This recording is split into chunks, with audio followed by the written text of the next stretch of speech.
Assalamualaikum warahmatullahi wabarakatuh. Kula niki badhe nambahaken napa masalah tanaman padi kemarin.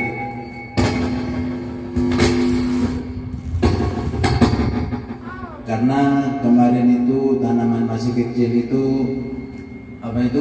daunnya itu banyak yang coklat itu apakah dari bibitnya atau pengolah tanahnya atau apa padinya yang gimana gitu loh. Sudah gitu saja. Itu kalau kita tidak lihat langsung di lokasi kita tidak bisa tahu Pak, karena macam-macam Pak. Iya. Kadang itu asem-aseman atau kadang kena sundep, kita tidak bisa tahu kalau tidak lihat langsung. Jadi kita harus tahu dulu apa penyebabnya apa. Jadi kalau masalah bibit itu nggak bisa nggak bisa jadi patokan. Jadi tergantung perlakuan kita. Terus masalah ini Pak, keanekaragaman apa? Itu loh Pak. Jadi bukan keanekaragaman itu maksudnya.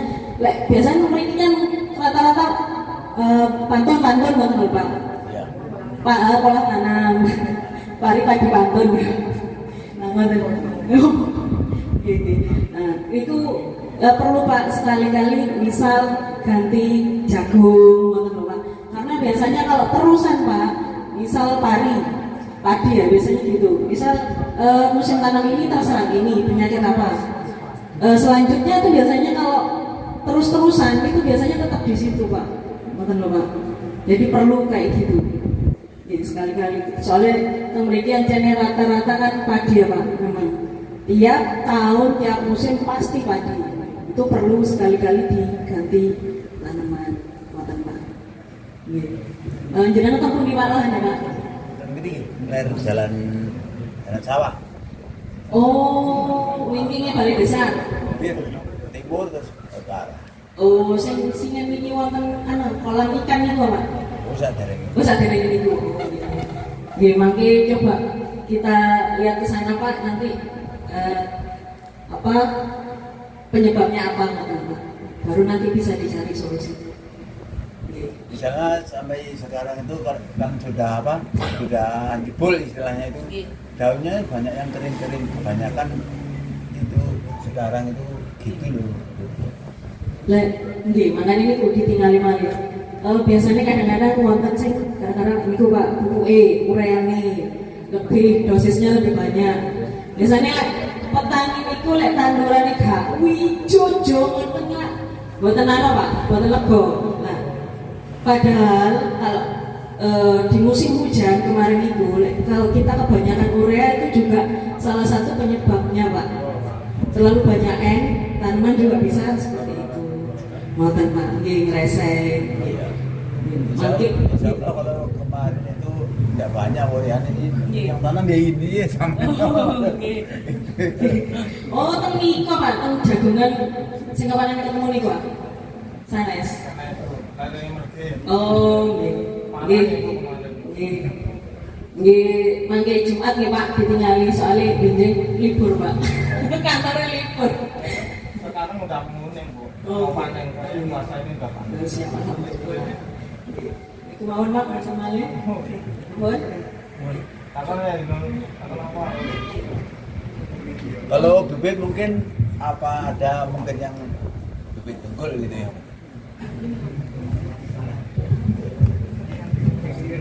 Kalau untuk bibit unggul itu ya Pak, kalau bibit itu juga punya beberapa spesifikasi ya Pak. Misalnya kalau kita dari dulu itu bibitnya Ciherang itu kan kalau orang Jawa Barat itu kan biasanya air. Jadinya kalau Ciherang itu ditenani Pak, biasanya ditanam di musim hujan. Tapi kadang-kala ada orang yang nanam di musim kemarau juga cocok karena mungkin lahannya yang kondisinya bagus gitu.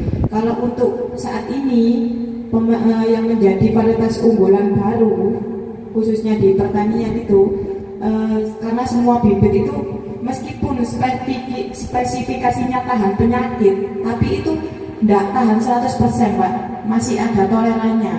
Kalau yang sekarang ini yang lagi ngetrennya itu Impari 32, karena di beberapa desa ini Impari 32 kemarin kita lihat untuk serangan lereng itu tahan Pak. Kalau Ciherang serangan lereng itu langsung batang langsung ke daun itu langsung kuning. Kalau Impari 32 ini kemarin kita lihat padinya masih bisa dipanen meskipun batangnya keserang itu. Terus kalau Impari 32 itu lagi tahan di musim hujan Pak. Jadi kalau semakin dia kena hujan itu sosoknya itu agak besar gitu. Tapi kelemahannya itu Impari 32 itu biasanya kurang disukai penebas. Nah itu karena tiap bibit padi itu ada kelebihan kekurangannya. Kalau untuk pemilihan bibit padi, kula saran tenten jenengan pingin sing berhasil sae tapi angel panen, serangan hama kata nopo boten sae tapi gampang rumah tani terus saged didol wonten mawon. Kita sebagai petugas tidak bisa merekomendasikan jenengan harus nanam nopo karena semua petani itu punya pendapat gimana wonten. Mungkin itu Impari 32 sekarang yang lagi banyak digunakan. Sudah terbukti Pak, serangan hama penyakitnya akan tahan. Ya. Kalau saya bilang tahan ya tidak tahan, tapi agak tahan, memang tahan. Ya memang saya sudah nanam jenis 32 itu 2 kali ya kelemahannya yaitu apa tengkulak itu enggak tahu. Soalnya apa berasnya itu kecil-kecil ya yang dan lain sebagainya itu. Tapi kalau sekarang insya Allah penebas mau semua Pak, karena memang panen memang susah jadi semua memang masuk. Kemarin itu tambahan informasi di Tandung itu biasanya nggak mau ngambil 3 beliaunya ngambil 32 gitu. Harga juga mulai naik ya, harga gabah yang kemarin naik turun sekarang kisaran 52 sampai 54. Ya, tapi hasilnya kalau musim ini merosot. Bisa disiasati mungkin untuk kalau musim hujan itu penggunaan pupuk ureanya atau pupuk yang mengandung N-nya itu dikurangi Pak. Karena air hujan itu kan sudah mengandung N. Terus jarak tanamnya diperlebar Pak kalau musim hujan. Karena apa? Kalau misalnya kita pakai wis 15 saya ya rapet cek oleh akeh. Nah, jenengan musim hujan itu dikasih 15 cm itu Pak, tidak tambah panen jenengan, tambah kena serangan hama penyakit karena apa? Kelembapan tinggi, airnya kan banyak, jadinya untuk jaraknya diperlebar, yang biasanya 20 bisa pakai kerekan yang 22, ya minimal 20 cm itu Pak. Kalau bagus lagi pakai sistem jajar legowo Pak. Jadinya itu, kenapa jajar legowo itu menjadi rekomendasi nih, karena kan prinsipnya itu kan seperti tanaman teng pinggir. Jadi kan kalau lihat tanaman di pinggir itu kan bagus. Nah itu jajar legowo itu seperti itu. Jadi 2 dikasih jarak. Selain ngirit memudahkan pemupukan karena pupuknya itu tepat sasaran ke tanamannya Pak. Nggak diucapno ke lahan yang nggak ada. Karena kita kan sistemnya pupuknya juga langsung di sahur. Kalau jajar legowo itu kan diicir itu, jadinya pas ke akarnya, tepat sasarannya. Nah, untuk pupuk sendiri itu juga harus memenuhi 3 Pak, tepat waktu, dosis sama sasaran itu. Kalau jenengan umurnya sudah di atas 40 dipupuk terus tidak ada gunanya Pak. Kalau 40 ke atas itu sudah perawatan. Jadinya pupuk dituntaskan sampai umur 40 hari setelah tanam. Setelah itu tetap perawatan. Seperti itu. Kalau untuk musim hujan ureanya dikurangi. Mungkin ureanya bisa tapi dosisnya dikurangi. Dan kalau untuk musim hujan. Kalau untuk hama penyakit nanti biasanya Mbak Feni ini nanti ditemani ya, sama pengamat hama. Nanti ada sendiri Pak pengamat hamanya itu. Ada sendiri nanti yang bisa mengidentifikasikan hama penyakit secara tepat itu ya pengamat hama. Nanti kalau memang ada warang nanti kalau perlu diadakan kerdal ya, nanti menunggu rekomendasi dari pengamat hama. Mantan mawon dari saya Pak. Mungkin Kak Dosen mungkin ini kami tujukan kepada Mas fasilitator program Peti Koin Bermantra, mungkin bisa menceritakan program itu apa sih?